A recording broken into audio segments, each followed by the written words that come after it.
as we were nearing home on this trip, we asked our kids, when we left, they were 6 through 16. And as we approached home, they were, the older two had turned 15 and 17. And they're wise, and we always counsel with them, and we like to see how things are going and get their feedback. And so we asked them, how has this changed you, or what are you taking away from this trip? And our 17-year-old said, it hasn't changed me. It's made me more myself. And I think that's what we talk about in the crucible experience. Like, it burns off everything. When you have like an intense experience, it burns off everything that isn't really you, that doesn't really matter. And it shows kind of your true colors more vibrantly. And then the 15-year-old said to us,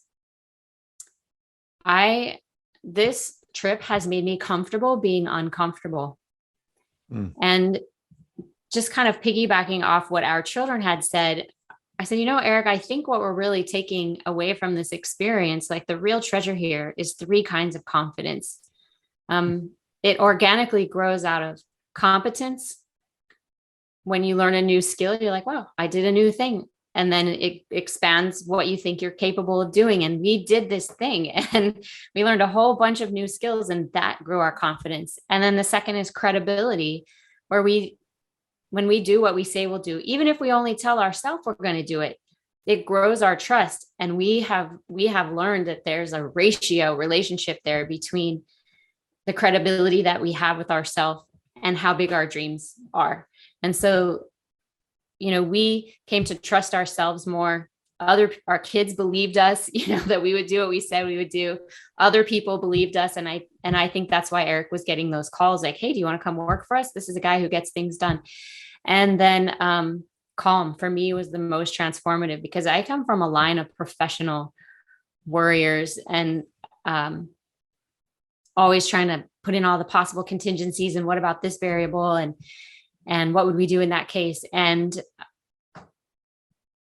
this helped me see, as we literally moved from island to island to island to island, all the way up this chain from St. Martin to Manhattan, 2,500 miles. We did this process over and over again, where we'd never been there before. We didn't know exactly what it was going to be like. And as we got closer and closer, palm trees would emerge. We'd see where we were going to anchor the boat. We'd find the grocery store, see if we needed to change money. All of those, like, the details would fill in as we got closer. So that gave me this sense of calm. Like, I don't have to know all the answers before I take off. I don't even have to know all the questions. But as I move in the direction I want to go, the details will fill in. The path or the answers will emerge, and it's going to be okay.